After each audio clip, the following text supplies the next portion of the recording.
Hi, and thanks for joining us at the Clive Barker Podcast, the only podcast dedicated to the imagination of Clive Barker. This is episode 178, Hellraiser Bloodline with Kevin Yagher. In this interview, Rob and Jose talk about the troubled production of Hellraiser Bloodline, as well as his many other projects. A video version of this interview is available on YouTube. We recorded it live from Texas Frightmare Weekend in a hallway at the convention hall. Prior to that, we go over Clive Barker news, including Hellraiser news, t-shirts, Candyman restoration, and then we go into the results of the final four in the Duels of Blood competition. The final round is beginning. Time to play. Episode 178 of the Clive Barker Podcast is sponsored by Don Bertram and his Celebrate Imagination Shop, which is dedicated to benefiting the arts and medicine program at Texas Children's Cancer Center. Up to 50% of the proceeds support the program where artist Don Bertram volunteers monthly. So please join us in donating to the program at Texas Children's Cancer Center. There's a link in the show notes and on the main website at clivebarkercast.com that will take you where you need to go to get one of his prints or art books and help out this wonderful program. We're sorry we missed you, Don Bertram. We wished we could have met up with you at Texas Frightmare Weekend. So anyway, all that being said, here we go. Okay, well, thanks for joining us. This is episode 178 of the Clive Barker Podcast. Our interview with Kevin Yagher. So this was we kept this as a surprise, just because it's kind of a rare interview, and I think he even himself during the interview told us that he never talks about Hellraiser Bloodline in interviews, so it was kind of a first. Right. Rob, you were the one who got in touch with Kevin Yagher. Would you like to tell us a little bit about that? Oh, yes. I just contacted him through his email, through his effects site, and just asked him if he would, be willing to, do an interview with us, because we were going to go down to the Texas Frightmare Weekend, and it was, the perfect opportunity to try to chat with him, and he, happily, It sure accepted. was.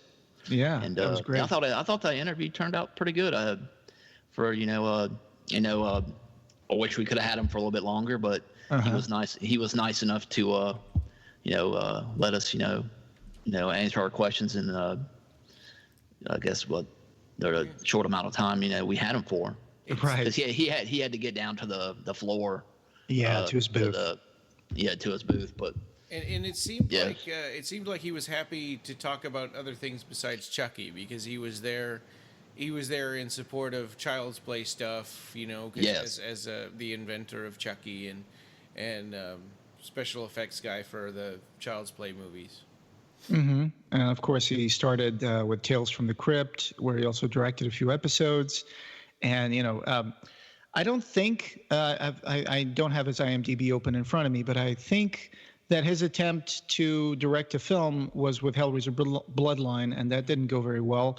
So I think he never really directed a full feature film since then, which is unfortunate, because, that would have really put him a lot more on the map, and, it would have given us a chance to look at his, how he would operate as a director. Yeah. I mean, now we still have the Tales from the Crypt episodes, but so it was fun. We got in touch with him, like you said, Rob, through the email and through the website, which is a really awesome website, Kevin Yeager Effects.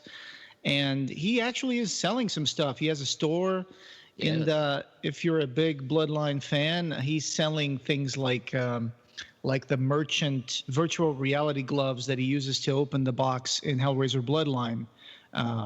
Which and I think he's selling those masks. That was from a deleted scene from Bloodline, the ballroom. The masquerade, from the ball masquerade, from the card players and stuff. And he was also selling the Jacques animatronic puppet that was supposed to be the used in the death scene of Jacques, which was going to be different in the movie. Of course, it was going to be, instead of him being tortured by Angelique and slashed and taking his heart out, it would have been Angelique would take back his immortality, and he would just age tremendously in the space of a few seconds, and she would say, "Act your age," and he would just crumble to the floor in like a dusty skeleton. So that's. He also has a YouTube channel where he's been putting lots of videos about Sleepy Hollow and Chucky and even Hellraiser Bloodline, right? I mean, you were the one who found this video that he put up about the Cheddar Beast. Yeah, showing how they were doing tests of it in the on the, I guess, the back lot of the set. Yeah. And that's where I learned that it was a person in the suit. Like I always said, I thought it was an animatronic, built right. from, There was an animatronic as well. There was a tiny little animatronic that they used for some scenes, I think. Yeah. But especially when you see him running like down the hallway, and it seems like the legs are just going back and forward, but it's like it's composited onto it. But so that was cool. We got in touch with him on the second day of the. Was it the second day of the convention? Yeah. It was Saturday.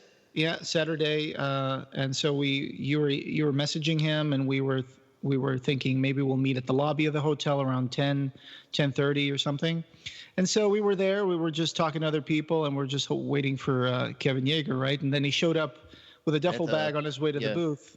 Exactly, and we actually found a nice little quiet area.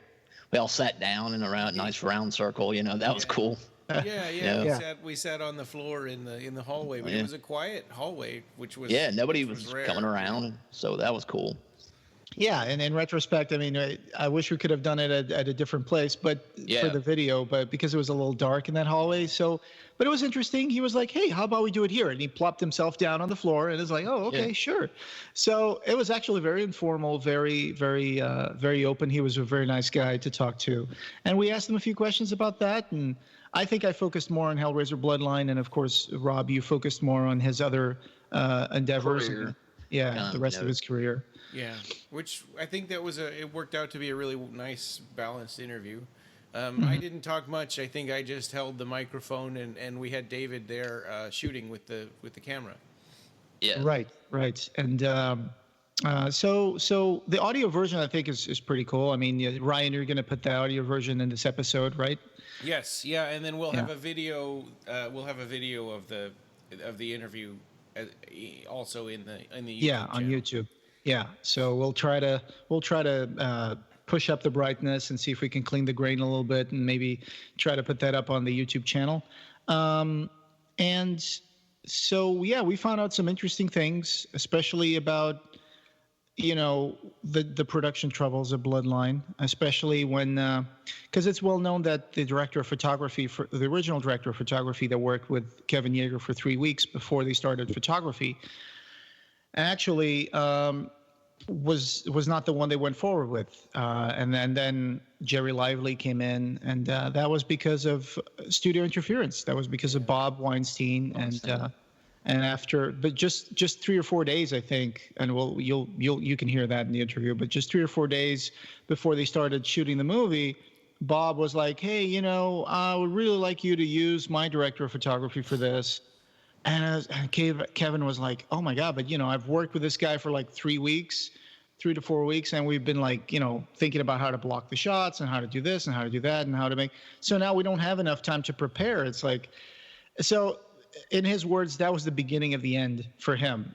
It's because you don't do that just before you start filming a movie. You don't just change the director of photography and leave the director. Because he said Bob and him really hit it off at the beginning.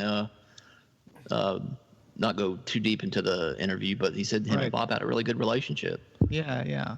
And it's just that the production side of it was a little problematic. And I think the producer, Nancy Ray Stone, I think this might have been one of the first times she was producing a movie. And somehow I don't think that, Bob and the producer were actually communicating very well, because he kept saying that Bob kept coming to Kevin for things about, we want to talk to you about this catering stuff, and it's like, well, I'm working on the movie. It's like, I'm not really, you should be talking to the producer about that, not me.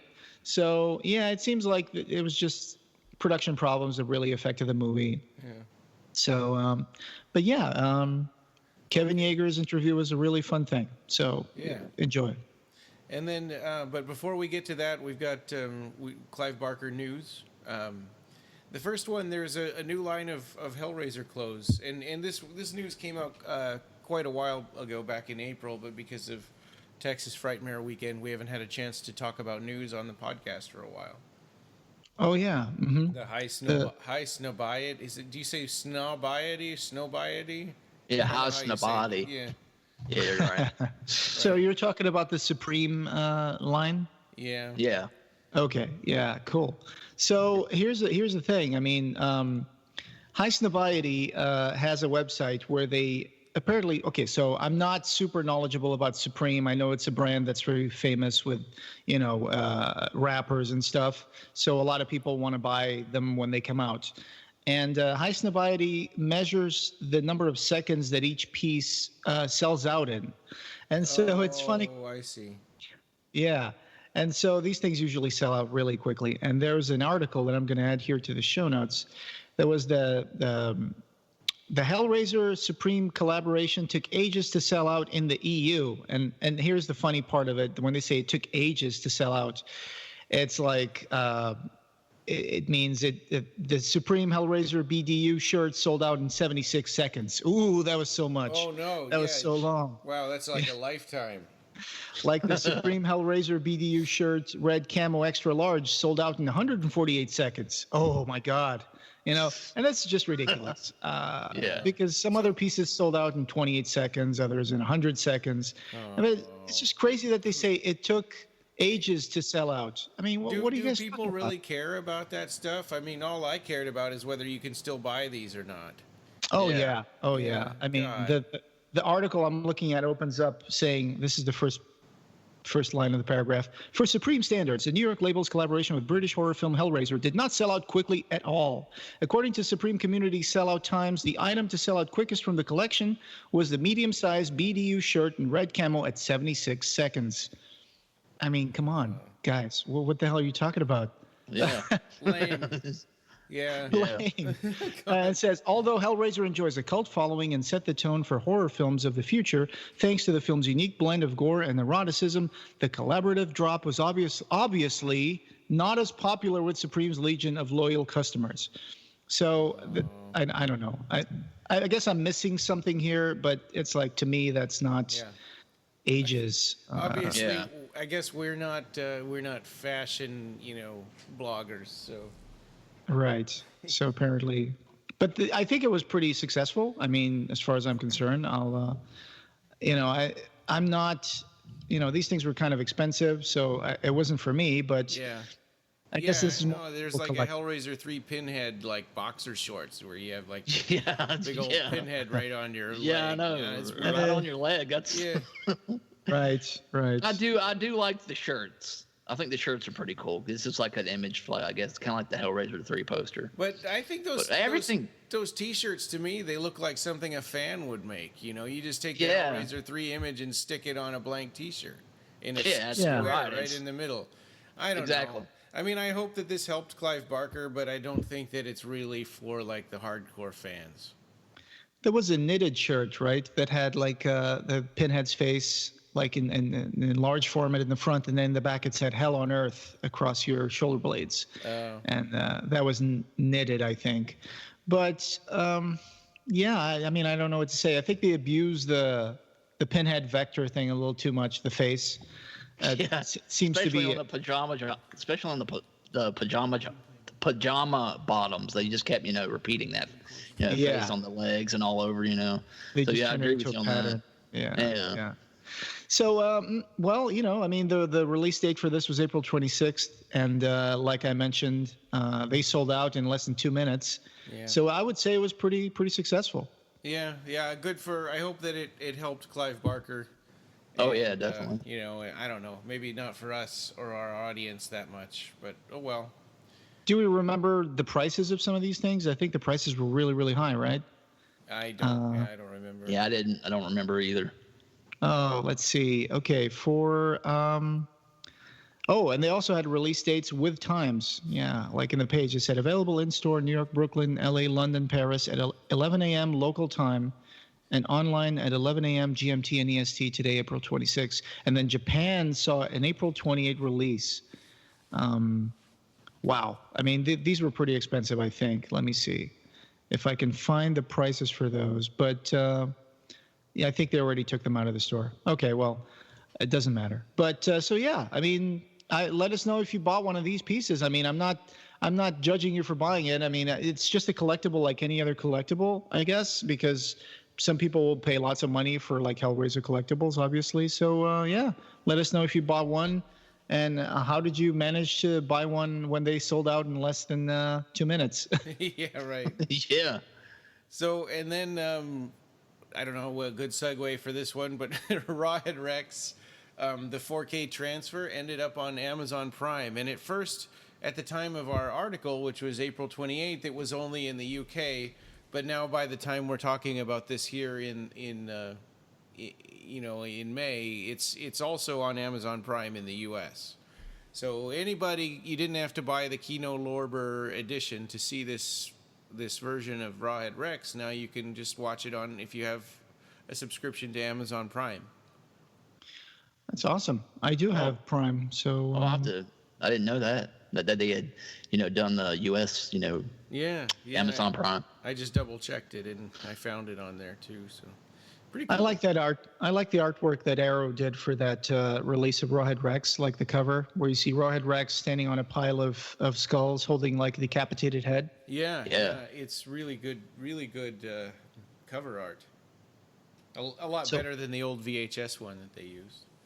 So if you have a good internet connection and a 4K TV, I guess you can enjoy this through Prime Video. Yeah.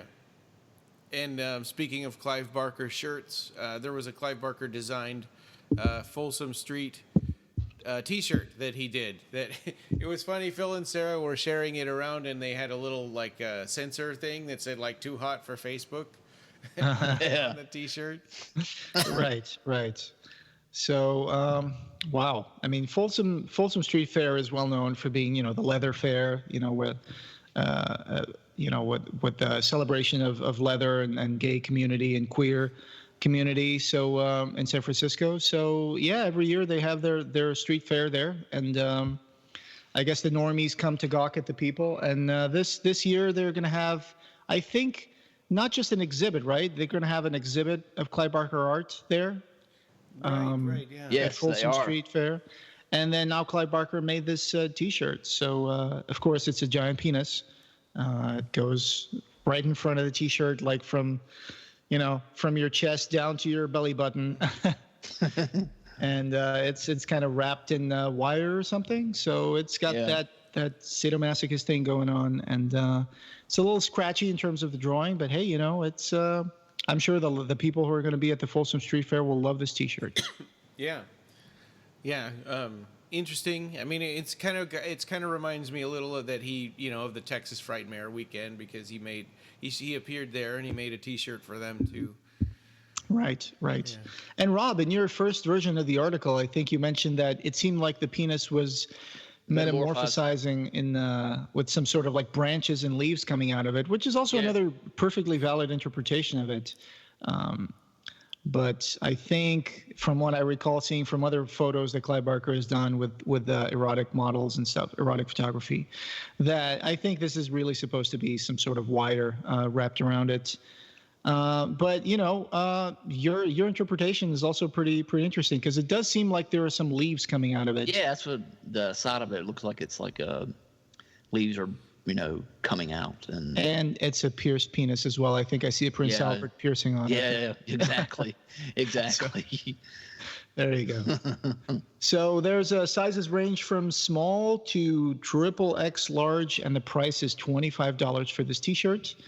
And on our blog post, you have a link to order them today from the Folsom Street events. And if you want to see the uncensored version, you can scroll down on the blog post out of the show notes, and you'll be able to see what it looks like. And then if you have the guts to use it on your daily life, take it to work, see what happens. Exactly. I'm sure you won't get any. Oh man, I got sent home from work the other day for wearing shorts. Oh really? Really? Yeah. Yeah, they're like, we're so sorry we didn't go over the dress code with you. Didn't you have a situation like years ago where you wore a T-shirt and then someone sent you home because of that? No, I don't think so. Okay, never mind. Okay, I thought it was something at school that you mentioned once, but never mind. Yeah. You know, at work we also have like a dress code, and sometimes they allow us to use blue denim. It's like it's code blue denim now until whatever date. Oh, wow. And apart from that, you have to wear black denim pants and stuff. Well, you know, that's retail for you. So yeah, Folsom Street Fair, $25 T-shirt, giant penis on the front. Check it out. Yeah, and I guess I could have grouped these together a little better. Because now we're going back to movies again. Candyman, according to a rumor from Twitter that originated from Tony Todd, Candyman is going to be getting a 4K restoration Blu-ray. Right, right. Mm-hmm. It's about time. I mean, you can't even get Candyman on Blu-ray, not easily. I think there's an old out-of-print, like, Canadian. Yeah, and the transfer's not very good. I thought about buying that but I'm glad I didn't because David Sharp told me it was not a very good, picture. The quality was not. But you get a 4K restoration, and I think it's going to be from Arrow. Yeah. Video. They'll do a good job of it. Right, because people on Twitter were asking more about it, and then Bernard Rose said Arrow Films are releasing it to the UK, or in the UK. No date set, but probably October, possibly in the USA too. Yeah. What do you mean possibly? Yeah. That really grinds my gears. It's like, why not do it at the U.S. market? I mean, come on. I mean, hopefully it will happen. Of course it will happen. I mean, look at what happened to the Hellraiser Scarlet Box. Yeah. Everybody was like, oh no, I wonder if this is going to come out in the U.S. And everybody was like, and then of course they said, yes, we're going to release it in the U.S. clearly because it's a much bigger market than England. So they know they can make a lot more money. So I'm pretty sure they're going to do it here too. Yeah, unless they had some kind of rights issue, there'd be no reason for them not to release it. But it's going to be interesting to get to see Tony Todd in 4K, and now you can probably see the cables that push him through the window more clearly. Right. Right. Probably. Yeah. In that scene at the psychologist or the psychiatrist office. Anyway, so cool. Someone was talking on Twitter to Tony Todd, and that's when Tony Todd let it slip that wait for the new 4K restoration of #Candyman with off-screen commentary with Bernard Jam Rose coming soon. Yeah. So great. Now, first Rawhead Rex, next Candyman, 4K treatment. I mean, the Scarlet Box is a 2K treatment for Hellraiser 1, 2, and 3, right? But maybe one day, I don't know when, but maybe we'll get a 4K treatment for Hellraiser at some point. I think for now the Scarlet Box is a pretty definitive set. Yeah. But never say never.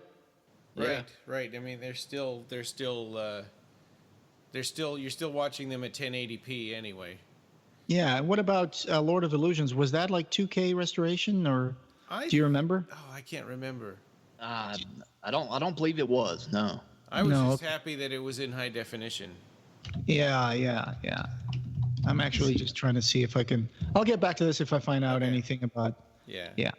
So that's cool, Candyman. I mean, I would advise people to stop at 2. The third is not very good, but hey, right. Yeah, right. And the third doesn't make much sense either. I mean, the little girl at the end of Candyman 2, in like a couple of years, grew up to be an adult in Candyman 3. She's like 35. In the third. God. Yeah. And Lord of Illusions only says that it was a new high definition transfer of Clive Barker's cut of the film. It doesn't really say if it's 2K or not. So, but they tried making. Mark Miller, while he was still at Seraphin working with Clive, he was trying to come up with more Candyman content. I think in one interview that Marcus Williams, who also did the blog post on the Candyman 4K transfer. When we were at the convention, he was telling me that there was a cool interview with Mark Miller that came out some time ago. And in that interview, they were asking him, if you could have asked Clive to make something, some sort of product that you always wanted to see, what would it be? And they said, well, we asked Clive if he would come up with like an actual drawing of Candyman that we could make prints out of. But then he thought about it for a moment and he said, nah. Because, I mean, the thing about Candyman is that really it's a myth that comes to life. So there's no real defined physicality to the character, right? I mean, it would probably be different for everyone that believes in him. So. Well, and the Candyman from the short story was described pretty differently from the Tony Todd, movie Candyman. Yeah, and I think at one point that Jordan Peele was trying to work on Candyman, making something about that. Oh. Yeah, the guy who did like a remake. Well, I guess, or some sort of reboot or something. I mean, if you just give me a minute, I will just definitely look it up. But you want to talk about the next item? Yeah. While I look that up? And then just really quick, this one's not. Well, basically, the Imaginer 4 and 5 art books, you can buy them in a bundle from Dark Regions Press. And that was more recent news. I don't remember what the bundle price is, right? It's $205 for. That's a good deal for both of those, because each one goes for $110 individually. So you get a little bit of money off, and they also send you a $10 Dark Regions Press gift card. Yeah. So that's pretty cool. Neat bundle. Yeah, so I found that interview I was talking about. It was published March 1st, and it was published on screamhorrormag.com. And here's what they had to say about Candyman. Let's see. So, of course, this interview was more about the toll, and they were asking about Clive's drawings and stuff. And then they say, it's a shame about Candyman, isn't it? It's a ridiculous rights tangle that means there can never be any more, right? And so Mark Miller said, rights are a nightmare. People are mad at us that the director's cut of Nightbreed never made it to the UK, but Studio Morgan Creek sold international rights, so they don't have them. I've had a few conversations with Revolution Studios, the company that bought the worldwide rights, and they don't seem to be interested in piecemeal licensing to people like Arrow. They operate more as a library, like the way Netflix has licensed all those New World titles or that bulk load of Dimension titles. I think that's the business they're interested in. So yes, it's the craziest thing. It's probably the number one request we get at Seraphin, a Candyman remake or a sequel. If it were that easy, we'd have done it ages ago, but the rights are all over the place. No one can figure it out. I think the most sense we can make of it is that MGM has all the rights to a remake, but Universal has refusal rights and also the sequel rights. So they can't make a move without each other, and no one knows where the rights for the third film are. We've tried so many different incarnations, and they've all been cool. Paul W.S. Anderson had a whole trilogy mapped out. I saw him pitch that to the head of MGM, and it was one of the best pitches I've ever seen in my life. He's ridiculously good in a room. The executives were like, absolutely, we're doing this. And then a week later, the property was ice cold again. I guess they started to get into the legal and couldn't do it. Then there was a version where Clive and Jordan Peele had a few conversations. Peele was going to do a remake right before Get Out came out. He was poised to sneak in there before he became uber sought after, but after that went away as well. I don't know if this was a rights issue too, or if his plate just got too full. It seems as though every time someone tries to move forward on it, they do their due diligence on obtaining the title, and it falls apart every time. And I mean, that's really, really sad. But at the same time, it's like hearing that Jordan Peele and Paul W.S. Anderson, which, okay, I have some issues with that guy, but I mean, it would have been cool to have seen some new stuff come out, with Candyman. I mean, it's just sad that these legal issues are preventing these movies from being made. And so Scream Horror Mag also asked Mark, is there a scope for literary continuations based off The Forbidden rather than the film? Would that work if it wasn't called Candyman? And Mark said, I think so. Clive maintains almost all the literary rights to his characters. He owns almost nothing of Hellraiser except book and comic rights. So that's why we've tried merchandising those as much as we could, getting the Gospels out and finishing the toll and doing the comics. I think there's absolutely a space for Candyman. Yeah. We even had a take on a Candyman comic with Ben Mears and Brandon Seifert, who took over from me on the Hellraiser comic. It was very cool, but we couldn't get any bites on it. Boom didn't want to do any more licensing. They only wanted original stuff. I think they licensed too much and spread themselves too thin. And I think IDW didn't want to do creator-owned. So there was an attempt to travel more Candyman roads, but we never achieved it. Maybe the title is cursed. I think that would be appropriate. So God, that's kind of sad. Yeah, it is. So that's what I wanted to bring to the table about the Candyman thing. And thanks to Marcus for sending me this interview. Yeah, and I guess, if it doesn't end up coming out in the U.S., maybe that would be why. Right. Right. Yeah. Let's keep our fingers crossed. I really hope so. Yeah, me too. So if you guys remember when we did our episode about Imagica, a while, I think last year, with Ben Warren. So yes. I just noticed this on Facebook. He posted, "Hey, I did the soundtrack for a movie." So if you remember, Ben Warren did that really awesome Imagica track that was inspired by Imagica, and we put it at the end of our episode. Yeah, the Cradle of Cherchivitz. Yeah. So now he's done the entire soundtrack for a movie, and so we've got a link to the trailer in the show notes, and the Indiegogo that still has 2 months left if you want to support the movie. One of the perks is you can even get a copy of the soundtrack.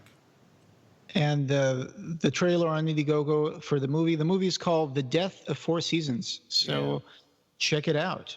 Yeah, and I watched the trailer. It seems that it's kind of about murders. It's like kind of murder mysteries over the course of 4 seasons. The trailer, it's a little hard to make out. I mean, you can read all about it on Indiegogo because the trailer is really all musical. It doesn't have, from what I could tell, it doesn't have dialogue. Mm-hmm. But yeah, I mean, the music sounds incredible. I'm interested to see where this goes. And he's a fellow Clive Barker fan. So we want to support him. Yes. Of course. Yeah. It was great having him on the Imagica episode, and it's great having him on the Facebook friends list. So, yep. So it's presented by Deranged and Femina Giallo. So I think, is this going to be like that sort of grindhouse Italian kind of movie, a Giallo? It seemed that way. It said that the killer had black leather gloves and would chase people That's cool. That's cool. I love that kind of movie. Yeah. And even the music kind of had that kind of style of Giallo kind of vibe to it. Yeah. Nice. When I watched the trailer for this, it kind of had that kind of vibe. There's a certain style of music those type of movies have. Yeah. So this will be really interesting. And if David were here, I think he would maybe appreciate this.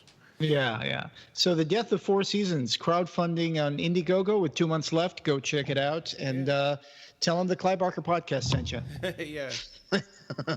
So the Duels of Blood, this is going to be really quick because we just finished up the final 4, right? So if we go, we can,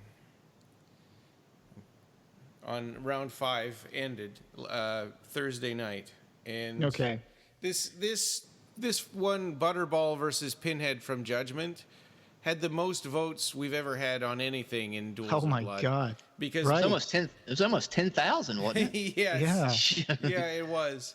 And Paul T. Taylor had been talking about it on Twitter and Facebook, and there was an ad somebody put out for that showed up all the time on my feed for Pinhead, from Judgment, saying go vote for him. So that one, I think Laurie Markle Bichet did the best she could. She did. Yeah. She made a really cool video supporting.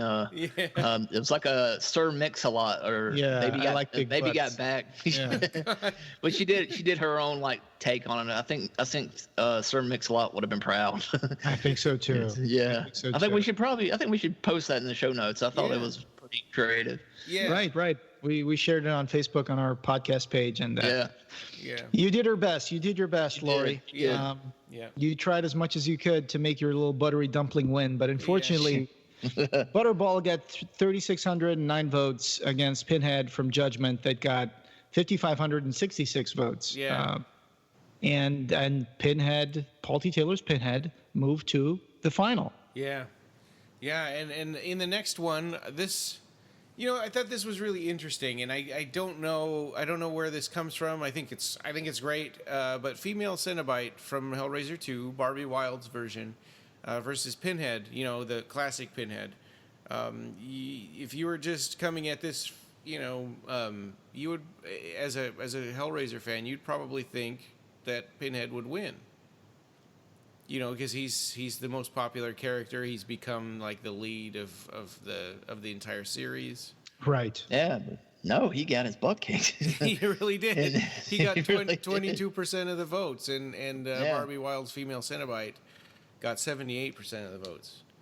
So she moves on to the final, and for me, it's kind of a little bit of a relief because I was wondering, are we going to get classic Pinhead versus Judgment Pinhead? And it's going to be weird. I didn't want that to happen just because it's awkward, isn't it? I mean, I think it's a little awkward. Yeah, I mean, then you're going to get a lot of negative, comments, and I didn't want to see that. I mean, I think that we do this for fun, not to get people like fighting with each other and calling and stuff.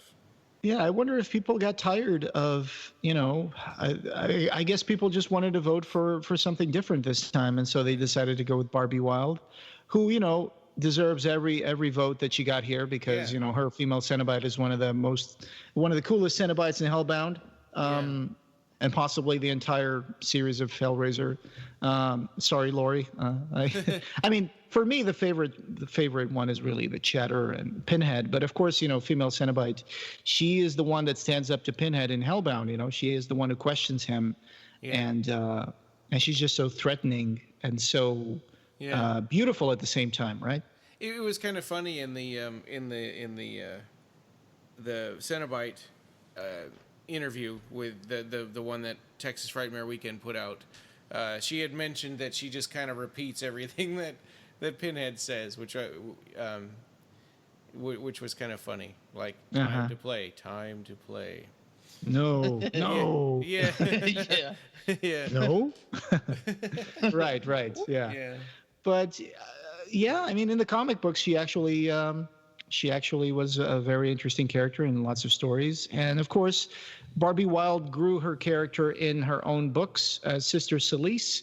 Yeah. And she kicks ass in Hell. I mean, she really does. She has a trilogy of stories that Barbie Wilde wrote in Voices of the Damned that's kind of like Sister Celise's Scarlet Gospels in a way. Yeah. So it's pretty epic. You guys should read Voices of the Damned. Yeah, and it's a beautiful book. It's a red hardcover with a Clive Barker painting on the cover. Yeah. I know a lot. My favorite story from that was probably Polyp. Still, Polyp. That's definitely the craziest story. Yeah, it's the craziest. Yeah. That was a lot of fun being at the convention and staying in line for all the Cenobite actors. And Rob, you bought the Venus Complex at Barbie's table? Yeah. Yeah, I'm about done with that. It's really good. I like it a lot. Oh, and it was funny. Marcus was saying, "Oh, there's Barbie Wilde," and he said, "I kind of wished I could get the Venus Complex," and we're like, "Let's go talk to her." So we just went up and talked to Barbie, and she's like, "Yeah, I think I still have a couple of those left." So Marcus was able to get one too. She helped me pick out a piece of jewelry for Sarah when I was at the convention because when we were doing the interview that's going to come out soon in Simon Bamford's hotel room, I think I remember mentioning to her, "Oh, I love your medallion. Where'd you get that?" And she was like, there were two seahorses kissing inside resin, and she said, "Oh, it's from one of the vendors at the convention. Actually, I forgot her name, but she's on Etsy and all that." And it's like, "Oh, okay." And then I was walking around, I think, on that Saturday where you got to meet Clive Barker again. Yeah. I wasn't with you guys in line. I was just walking around the floor, and I got to see Barbie walking the vendor floor, and she was looking at some jewelry. So I walked behind her and said, "Hey, Barbie, is this where you got the medallion?" And she's like, "Oh, hi, Jose." It's like, yes, look, I'm holding one right now. Here it is. Yeah. And she just gave it to put it in my hand, and I was like, "All right, I think I'm going to buy this one for Sarah." Oh, that's awesome. So I bought it, and I brought it for Sarah. She loved it. So, and then, of course, being a good expat in Paris, she gave me a couple of kisses on the cheek. I said, "Oh." Yeah. So yeah, that was nice. That was fun. Barbie is such a lovely person to hang around with. Yes. So I'm glad to see her become the other half of this final. And personally, I don't know who I'm going to vote for. It's going to be Pinhead from Judgment versus female Cenobite from Hellbound. They were both actors were really nice to us. both on over Skype and then at Texas Frightmare Weekend. They were both really great, super gracious with us, and happy to be to do our Cenobite roundtable thing, which I think we're going to be putting that out next week. Yeah. So they both can't win. I wish they could, Yeah. But yeah, and as you're listening to this on Sunday, the 21st, the voting will start. So as you're listening to this, you can go over to duelsofblood.com and vote for one of those two. I was wondering, should we change the name of female Cenobite to Sister Celeste for the final? Is that something we can do? Yeah. Okay.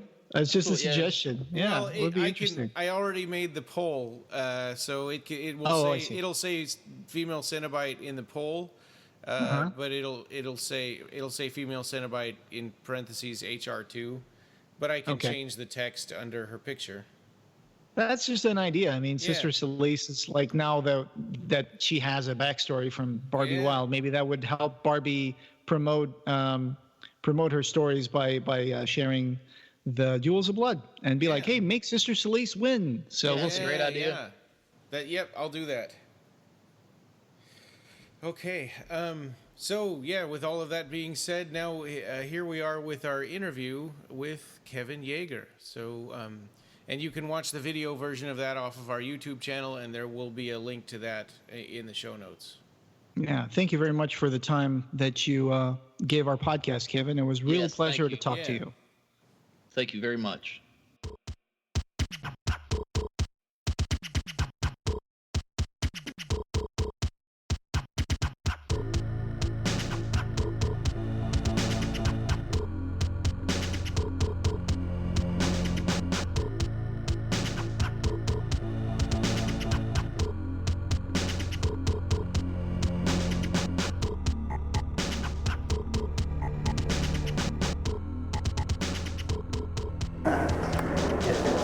So thank you, Mr. Yeager, for your time today to talk to your Clive Barker Podcast. You're having a fun convention so far. Yeah, absolutely. Yeah, it's been a blast. First time, so. Yeah. Thanks again for being willing to revisit Hellraiser Bloodline with us a little bit. I know it was kind of a frustrating experience for you. But, yeah, it was a little painful, but yeah, I haven't talked about it actually much at all. Yeah, so you guys may be the first interview I've done about it. Yeah. Since.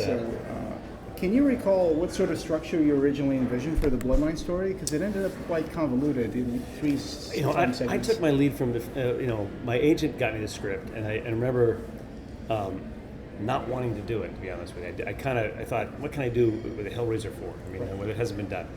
I wasn't, and I want to say this, but I wasn't a huge fan of anything beyond the first one. I liked because it was so bizarre. It was just so weird. I mean, it wasn't Stephen King that said, "I've seen the future of horror," right? Yeah, his name is Clive Barker. And his name is Clive Barker, right? Yeah. So I love that, and I thought that was just such a weird world. But then 2 and 3, I just saw what it wasn't like. I don't know. I mean, again, I wasn't. I was into horror, but it just wasn't something that I would probably, as a fan, gravitate towards. I don't know why. Maybe it was too dark for me. I honestly, how can a horror film be dark? But it had a pretty dark, too dark kind of factor. Yeah, maybe that was it. And I grew up in Bible Belt, and so maybe that had some kind of subconscious thing that kind of messed with me. So I didn't go, oh, Hellraiser, I've got to do it. It's kind of like, I don't know. And I got another script called the Scarecrow. I think it was called the Scarecrow or something. That's the Night of the Scarecrow that ended up being turned into. Yeah, I think so. Yeah, and I was getting an offer for that, and then I went to meet Bob Weinstein at Dimension Films, and we hit it off great at first. I mean, we really did. We had a good relationship, and I kind of again went, I don't know if I want to do this, but the script was fantastic. Pete Atkins wrote it. It was just great. It was just a great script, and what I loved about it was how it started from. It told us the history, and I dug the fact that you could go through 3 time periods. So I was thinking to myself, I could do 3 films here. I could do a French film, and I could go into modern day, and then I would go into the future. And I thought, this is awesome, and it tells the whole story of the box, and I thought that was intriguing. Anyway, so that's kind of the approach was really just loving the script and wanting to do something more classic and more and also reach out to fans that maybe weren't the way I felt about Hellraiser. Like, I don't know about Hellraiser. I just don't know if it's like my thing or not. So I thought, I'm going to make this the classiest Hellraiser I can make. Meaning for everybody, to kind of, and the script actually dictated that. And and Pete Atkins and I got along great. Clive and I got along great. Yeah, he's so fantastic. Yeah. Because at the time you were doing the Tales from the Crypt, right? Let's see. Well, I had finished up. I'd done a film called Rumpelstiltskin. Oh, really? The makeup effects for that. I saw it in there. Yeah. And I was kind of finishing that up, and I had done 2 Tales from the Crypt episodes. Yes. Yeah, I directed 2. And Scarecrow was going to be your first feature because you wanted to break into directing. That's right. Yeah, and I was already in the DGA because of Tales, and I did all the wraparounds for the Crypt Keeper. So I had that experience. I did second unit on Child's Play 2, and then I did 2 episodes, and one called Lower Berth. Got an ace cable ace. Yeah, that was really cool. Oh, thanks. Thank you. Was that like the Crypt Keeper's backstory? It was his parents. It's his parents. And my brother plays a character called Enoch, and he's got 2 faces. Yeah. So that was my older brother Jeff. I cast in the part. So and that was great, and it made it comfortable because I could have a fellow family member there while I was directing for the first time. Yeah. I didn't know really. I mean, I knew how to direct, but how to direct an entire, get 300 people standing around asking, what do we do next? And it's kind of frightening at first. And but then something happens. You go into another person, and it you can start. It kicks in. It just kicks in. You can either sink or swim. Yeah. And I loved it. I still love directing. It's like one of my favorite, hardest things I've done, but the funnest thing. And then I had this experience in Hellraiser, and it kind of taught me a lot about Hollywood. How Hollywood works. I got a crash course in working with a studio head, that was, tough. It was quirky. tough. Yeah, quirky and tough. And but it taught me a lot, and I started looking at things differently after that film. Okay. Yeah. I saw this show one time, Anatomy of Horror, that was hosted by your brother. Oh, yes. Yeah, and I they remember mentioned that. Hellraiser Bloodline. They did mention it. They promoted that movie and other things. Did you get a chance while Peter Atkins was writing the script to discuss any ideas with him? He mentioned once that some stuff to the movie. I've always been curious what you added. Oh boy, He said you impacted the 4th draft of the script, so I was just wondering what sort of ideas you guys bounced. I'm trying to think. To be honest with you, I can't remember because we would get together and we would. He's probably giving me credit. I don't know. Maybe I did. But we get together. It felt like 2 guys just talking over. So I don't know if I just came from him. It was more informal. I can't think of anything specifically that I came up with. Think about that. Maybe I can. Something will come to me as we're talking. But maybe something next will help because a friend of the show and former effects artist Ed Martinez told me that he got to visit the set and he did see an asteroid of the space station was originally an asteroid. Yes. And you can tell that because in the background sometimes you see rock panels, what appear to be rock panels. Yeah. And he said that someone had built a scale asteroid of the Minos space station. Yeah. And there were like little structures in it and lights and everything. So do you remember that project? I do, and I remember it ended up being the box, right? It ended up being like a mechanical space station that would just close. And I think, forgive me about the final one because I saw it twice.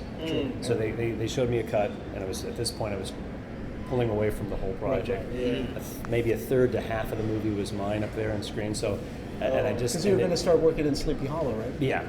And actually it came later, but I take that back. We were pitching it around, so that did get it, but it got made. Whatever it was, 5-6 years later. Sure. But so I watched the final film in 2 different versions, and they were trying to convince me not to make it an Alan Smithy movie, which is the Directors Guild's synonym, for when people take. And there's quite a few, and there's quite a few famous directors that took their names off of things. I think not David Fincher, but somebody else like that has used Alan Smithy. And it means that it doesn't mean that. And they don't want that because it looks bad. It just the studio will say, why do they use Alan Smithy? It must be a bomb. And so it doesn't do well. But I just couldn't put my name on it because it wasn't my film anymore. It wasn't artistically your vision. And so I kind of just pulled it. But they were trying to convince me, so they went off and shot 3 different versions. 30% was replaced each time. Wow. So you're talking about They shot the whole movie, correct? They shot a third of it and then showed it to me. I said no, they weren't trying to please me, but they just were getting good reviews from other people, so they do it again. And it took like I don't think it came out 2 years after I had finished it. Yes. Yeah. When Joe Chappelle came on to help and direct all that stuff. Wrote more stuff. Yes, yes, yeah. yes. So it just became this thing of everybody else. It's like a big pie of all this stuff, and it's just like, what am I doing? And I didn't want to get blamed. I know from a lot of people that it's their favorite. People have come up to me and said that's their favorite. Movie, yeah. So I think it's truly because of. I think the series ends for me at part 4, really. At part 4. And I liked Judgment. And Judgment, yeah. That's with the Gary Tunnicliffs. Yeah. So, did you get a chance? Did Clive show up during the? Yeah, he was shooting. Lord of Illusions. Yes, Lord of Illusions. So Right, he started, I think, just after we started. So we were shooting on the same stage or within the same. So I'd visit him and he would visit me. Yeah. I mean, I kind of wish he was distracted a little bit. Like we had a couple of meetings and I really could have used him. Not because it was his fault, but I'm just saying that I could have used him on the set. I kind of was alone, and that's what I've been. I was a first-time film director with a producer who had really her background was in line producing. Yeah, Nancy Ray Stone. Yes, Yeah. which is big first. This is her big first thing to be a producer, and producers, you need somebody to buffer you between the studio, which is Bob Weinstein, invention, and the director. You have to have that. It's protection. So if I turn, I can go to the producer and go, can you get him off my back, or can you just take care of questions? Yeah. I mean, he would come to me and ask me questions that had to do with production money and things that I was like, what? I'm trying to shoot a scene, and because he would just, we had a relationship. I think he felt he could come to me and sort of ask me questions about everything, about how much catering is or something. It was just like, I'm trying to, Tell a story. I'm trying to tell a story, and I've got that was the producer's job to right, take care of that. and exactly, and then also go, hey Bob, come here, I'll answer those questions for you, and buffer that because So I got a full studio because it was a small studio, but it's Miramax with Dimension now, and I've got one of the two brothers, who and Chappelle was off doing was it Halloween 6? Was it 6 or 4? I guess it was 6. Okay, so he's off in some other state. I can't remember. It was like in Arkansas, not Arkansas, but some Iowa or something. Utah. Yeah. Thank you. He's- I'm going to keep turning to you. For He's a living encyclopedia. Good. I'm glad he's here. So Salt Lake City, Utah. So Bob would come from New York to L.A. and we shot in L.A. So he would come down to my set, and anything was going on, and this was the first 2 films of Dimension were Hellraiser. and that. So he was putting all his energy into this, and all that energy came to me, and so it was a tremendous amount of pressure. And that's when I got a crash course in directing with a studio, with all the pressure that you'd have, from an entire studio with one guy, with me all the time. So any questions, any problems, any concerns. He also didn't know he was doing Highlander. Maybe that was Highlander 4. Highlander Endgame. Yeah, The Sorcerer. The Sorcerer, Yeah. and it just came out, and he went back and after the sound was. This is just before we started the picture for started Hellraiser Bloodline. He went back in and was talking to a friend of his who had a kid that was underage, 12 or whatever. And he decided he was losing money because this kid wanted to see Highlander, but he can't because his dad won't let him. He's under 13. So he went back and went, what? I'm losing a lot of money. So he changed it from whatever it was, R-rated to PG-13. Yeah. But he cut the film after sound was locked. That was surprising. The picture was already being printed. He pulled them all back in and cut them all, and then re-released it. So I went to see it in the theater, and the sound would come. He'd be approaching with an axe or a sword to cut off the head. In Highlander, and he'd raise up like this, and then they cut away. The blood would be gone, and you cut to a wide shot, and he's going da da da, and it would just jump. And I thought, what is going on here? So he Such a big compromise just to get a better rating. to get a better rating, and it unfortunately people, I sat in a theater. I went to see it to see what he had done because someone said you should see this, and more than half the audience walked out. And I stayed. I think I ended up leaving too at one point. So coming back to Hellraiser, what that meant was, that he didn't know how much gore and blood he wanted in Hellraiser. He was still toying with making that PG-13. So, but he had the feeling before we started shooting. So he tells me, no hooks and chains for Pinhead. You're killing me. And For a Hellraiser and I don't movie. know. I don't want to do any blood right now. Right. Just hold off doing those scenes. and there are 4 or 5 pretty juicy. We had this carnival scene. It was amazing. I mean, Pete Von Shawley, the clowns, yes. And they, I had Phil Vonacaro, who's here. He was going to be the little, jester or whatever. That was. That's a great scene. He did another adaptation of the Clive Barker story. Peter's script. Yeah, Peter's script. And then it ends up swallowing up Augustus. Thank you. I don't have to think. Maybe this pantomime. No, keep doing that because keep doing it because I was gonna August or whatever Augusta, yeah. And so and he ends up swallowing into this maw of death, And it's a big French, kind of Cirque du Soleil kind of feeling. And I was so excited. And I was going to shoot that one, holding off on some of the blood and things. And then Phil, unfortunately, had something he had to go do, and we had to postpone that shot. And then Bob then said, you know what, hold off on that. And I wish it was something I was going to shoot at the very beginning because I wanted them to see good dailies of awesome stuff. And so I kind of came off on the wrong foot. So what happened was Phil went off and did that thing. We had to postpone it to the end of the thing, and then Bob ended up saying, hold off, don't do that. So I had, when I finished, I had probably 90% of the film done.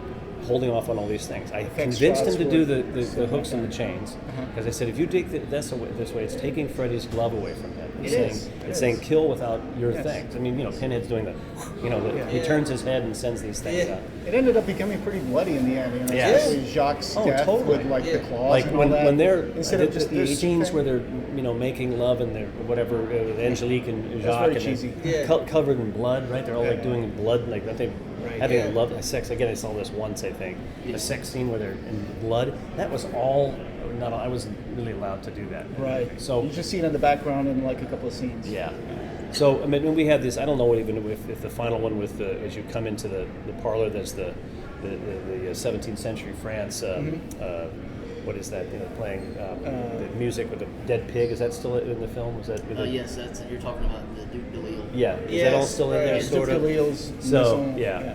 So and again, I had basically around $4 million, and I called friends in. I had a production designer who came in and people were cutting their rates for me because I'd worked with these guys behind the camera, right? And, as an effects guy, and so we all were like friends, and so I was able to call up people and get favors. Seems to be a common thing in all movies done in the 90s that effects people ended up having to sacrifice so much and work for so little, just so they could make a decent, film. Yeah, and I did things for free. I mean, I did the Chatterbeast and stuff. I just did for absolute free. When I walked away, it's crazy. Such creative people and such talent, and so much work goes into a movie, and then some of that stuff never even makes it to the scenes. It's so, what I also what about the Chatterbeast? I thought that was a animatronic. That's actually a person in the suit. Right, it's a person in a suit with an animatronic, heads for expressions and things like that. It was a female performer, right? What's that? It was a female performer. No, male. It was Jody. Okay. You know this? We looked this up. It is on your YouTube channel. Jody, I forgot his name. He has done tons of suit work. Okay. Yeah. And then we did a rod puppet, a small rod puppet that was kind of cool. It was about this big. And then Jody was in the full suit. I think about his last. I remember that early in the shoot, you guys had to switch DPs to Jerry Lively. Yeah, that was another thing. What was the original one? Do you remember? What happened was, it was. Oh God, I'll think about it in a second. I just talked. No, he did. No. Jerry Lively came in later, but. And then there was another one. Oh, it's on the tip of my tongue. I was just talking about him yesterday or 2 days ago. Okay, I'm doing it. I'm having a brain fart. I've been talking to people. This, by the way, this convention's crazy because this is my first convention, and my wife would come home from these things, and she said, "You got to do one of these." I go, "Nah." I did one in the '80s, and I had to talk in front of people, and I didn't like it, and I said some stupid stuff, and I was a kid, so I was kind of like, I don't want to do this anymore. So that just sticks in your brain, and you don't want to come back. She said, you got to come back now. So she convinced me to do this, and I have a total respect for her now. When she'd come back and come like, oh, you made some money, you made some cash. Oh, poor thing. She said, no, Kevin, it's really tiring. It's exhausting to sit and go, hi, how are you, and talk to people you haven't met, and then. And it's been a while since you made. Since you worked in that movie, it was 1994. Yes. Right? So it's been a while. Yeah. But if you remember that, you can send us an email and we'll put it on the show Okay. notes. Yes. Yeah. So what happened with the DP is that Bob had done Highlander, and the DP for that he wanted me to use. He would just get these ideas. I don't think Bob again had that much experience in producing. hands-on himself. I mean, they were distributors. They would go in, Bob and Harvey would go in, they'd hear this the was hype. their kind of, I'm getting at their big go at it. This too. was the start of everything. So he was learning as well, about being a hands-on producer. So he thought it was okay. Oh God, Jerry Lively. No, not Jerry Lively. Oh damn it. I'll think about it in a second. It'll come to you. It'll come to me. So and again, we spent 3 weeks together prepping the film, and so you're talking about scenes and how we're going to shoot things, and your DP is your right hand man. You can't make a film without him. A lot of directors, Sonnenfeld and all that. What's his name? He was a DP. Barry. No, not Barry, but the other guy that did Sex, Lies, and Videotapes. I don't know that. Okay. Well, anyway, we'll think about that. It's right in the tip of my tongue. Yeah. So. The director? Yeah. Barry Sonnenfeld. Not Barry. Isn't that he did Men in Black, right? Yeah. Okay. Anyway, started David Fincher. Okay, started as a DP, right? And so they're one and the same. And a lot of them go on to to go to direct. So you become fused at the hip. So I had 3 or 4 weeks with this guy, and suddenly Bob just said, "You know what? You're going to use my guy. I want you to meet with him." And I said, "This is on a Friday," and I said, "I start shooting Monday morning." I said, "I can't start with a new DP." Wow. He said, "Just his the president of Dimension was saying, Jeff Kerr was saying, just meet with him. I'll meet out. We'll go to the park." We went on the park on Sunday. And this guy was exhausted. He was from England. He was English. He wanted to go home. Yeah. He just finished the film. He's there because they're pushing him. I'm there because they're pushing me. And I basically said, "You don't want to do this, do you?" He goes, "No." He says, "No." He said, "Not really." He said, "I'll do it, but I don't want to do it." And I actually, we got along fine, but it was just like, and I didn't actually, I preferred, my choices, style, and I saw what he did. He was very colorful. He was a video director, and too much, primal colors and things like that. So we parted and said, "Okay, fine." And so I told Bob Monday morning, I said, "No, it's fine, but I think I'm going to stick with, oh my God, I'm going to think and so, but he's so happy when I do, so I'm going to look it up. Right. But it seems it was constant battle. Yeah, it was constant for time battle. and money and being able to do what you wanted to do. So what happened was with that, just to put because you asked about the EPs, I said no to Bob in an email, and that's the beginning of the end. It was the beginning of the end of the relationship. I just felt that he thought I was saying no to him, and I was just saying no. If you don't understand how it's like a marriage. You can't start pulling us apart the day before you shoot. So he then began to be very critical.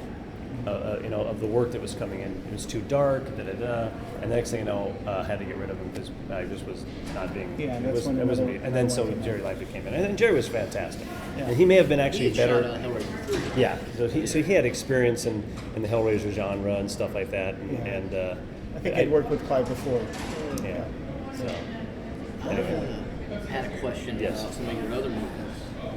The Hidden. Yeah. Which I'm a big fan of. Yes. Were there any other alien concepts that you came up with then that were not used in the film, or was it pretty much with Jack Shoulder? Do you see that last thing at the very? The sort of. Do you see that? Yes. Do you see that? That was kind of goofy. It was a big. It's just kind of old-fashioned movie. I love the thing coming out of the mouth. I got to storyboard all that. Yeah. I think that was the first time I started showing directing, skills of being able to get angles and things like that, and I was able to to do that. So that was fantastic. And anyway, so and then at the very end we did that thing with the vagina mouth, sort of with all the teeth and things like that.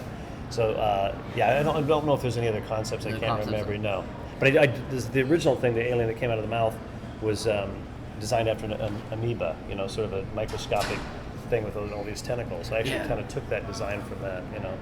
I was doing hot melt vinyl and different things I'd never used before. Did I say something? Did you move away? The actor. Okay. The actor that played that one of the cops in that movie was really freaked out when he saw the mold. Because you're really good at molds. Yes. He got creeped out. Bill Boyer was his name. Yeah, he got scared. He said on the comic, Barry Color got scared and looking. He's like, God, that's real. Bad. Because when Kyle MacLachlan, transforms his life, but he said so it was Chris Mulkey. Comes over. Oh, that's I'm sorry. You're right. At the very end, with when he saves the but the two that in the hospital is Chris Mulkey and Bill Boyer, and he comes over. He's got bandages on his face. Yeah. And then he opens his mouth and transfers this thing into. No, what I'm talking about is at the end when the wife. You had to build the two when Kyle, how do you pronounce his last name? McLaughlin, yeah. He gets over and gives that life source. Yes, it was a light source. That actor he gives a life source to was really scary. Looking at that because it was so much like him. Yeah. And Bill's, I thought that Bill's head was a credit to your work. It's just so lifelike. Chris Mulkey's head was foam latex. It was a cable controlled foam latex head. Yeah. But the Bill Boyette's head was gelatin, and it was like we use silicone now for everything. But so it was the first time, and I actually mechanized gelatin, which is really super hard to get things to stick to gelatin and pull cables and have them squint and things like that. But and by the way, because it was gelatin, which is just Jello, it's the same substance. The actor was or actually it was me and somebody else putting their hands and standing in for Chris Mulkey's hand, and we put so much pressure, and the thing going down the mouth started to tear the corners of the mouth, the gelatin, and you cannot repair it. Oh, really? So we just kept, you'd see that we just kept covering it more and more and more with our hands. Still, things like that come up. You have to just work on the fly. I was watching a lot of videos on your YouTube of you doing those kind of molds. I also like that show you did where you would put people in different, make them look different. In which one? It was I can't remember. It was like a reality TV show where that was called. You tricked your wife. Shaved my head for that. That was cool. Episode, did an old age. I like how you because it could be, I guess, described as really I don't know, it's a claustrophobic process. Yeah. But you seem to be very with them in hand. I've been doing it since I was a kid myself. Yeah, and my brother, so. But I like how you're very kind of warm with them. Yeah. And you kept letting them know it's okay. Yeah. But I had to change my voice. I was so paranoid my wife would catch me because she's an actor. And so we got her to show up at the place thinking she was doing an infomercial. And then I was the assistant. And I had to start talking like this. I started to talk like that. I changed my voice. She thought I had cancer because of my voice. And so it took me a while to get used to that without hurting my voice. But totally fooled her. It was like you're invisible. I'm standing this close to my wife, who for 25 years at the time, whatever we've been married, she had no idea. It was amazingly powerful. I don't know how to do it. Did you want to break out laughing? Oh, all the time. All the time. Did that hurt after a while? I got used to it. Like it hurts now because I just doing the voice, but and I knew she'd recognize me. I led my hands or something. I knew she'd know my hands, so I put plastic food handling gloves. I was handling food, and she thought I was like a cancer victim, and so. It was so great. I wanted to ask you about Sleepy Hollow. I know you had. Were you always a fan of the Washington Irving story? Yes. You always a kid. I had a book called the Shirley Temple Storybook. It was from the 50s. I was born in '62, but we had this around the house, and my parents had it or something when they were kids. I can't remember. And in it was Arthur Rackman did these amazing drawings. And that's what I meant, falling in love with the images. They're amazing. You can look them up sometime. And he did the whole Sleepy Hollow story. Yeah. And then I'd read it all the time, just over and over and over. So when I came to Hollywood, I thought I would love to do this movie, and do a different twist on it, because it really comes down to the chase. All Ichabod Crane does in the story is he eats pie, goes over and fills himself, and tries, maybe he's going to marry one of the mothers of the kids that he's teaching. And it's kind of boring, except for that last story with Brom Bones, and then they do the chase, and then he disappears for real. And so that was pretty cool. And then I thought I'll do something with a detective, where people are lobbying, kind of a. Then I met up with Andy Walker. Yeah, y'all did a draft. We did 7. Did a draft. Yeah, and your script, I've read it. It was a little bit darker than the final. Yeah, it wasn't. Film. Yeah, exactly. Did you want a darker film? Yeah, we wanted a kind of a realistic looking film. Yeah, and kind of like 7, kind of. Yes, and that was again a detective thing. So Andy was great to partner up with him on that. But when Tim comes on, he instantly brings his own kind of style. He has his own thing he brings in.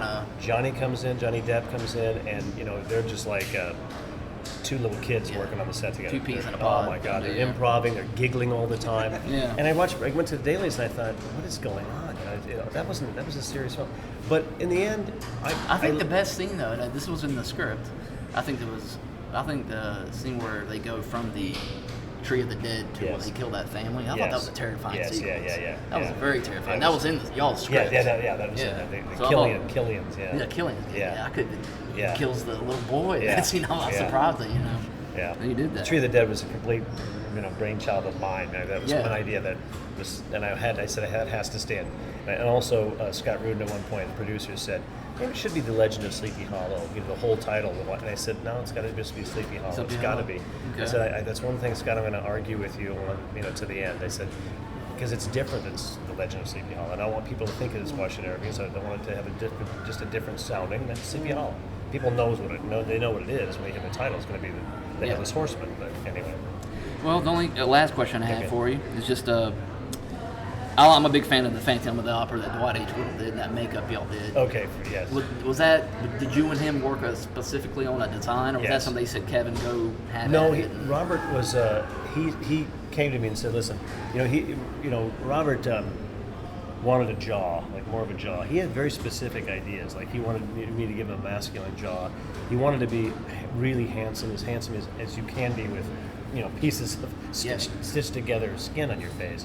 But he had a lot of influence on that, So I would do a makeup test, and he would give me, feedback and stuff like that. I did some drawings for him first, and and he was very specific about kind of what he wanted. And mostly it was, to make him as handsome as he could be, but a Frankenstein. Basically it was Frankenstein. But to kind of give him a jaw, and Robert's got a weaker jaw than that character did, so he wanted me to square it off. He had a very feminine look too. Yeah. Yes, exactly. Yeah. Yeah, kind of feminine. You're right. Totally. Well, that's all I had. Thank you. All right. Well, I appreciate it. awesome. I'm going to fist bump you. I'm only doing that. Shake your hand, actually. Find the show notes for this episode and join the discussion over at www.clivebarkercast.com, where we have news and links to all the ways you can connect with us. You can subscribe on Apple Podcasts, Google Play, and every other place you can find podcasts. The Clive Barker Podcast is an independent editorial podcast and news blog that is not affiliated with or under contract by Seraphim Inc. This is a labor of love by the fans for the fans. Thanks for listening.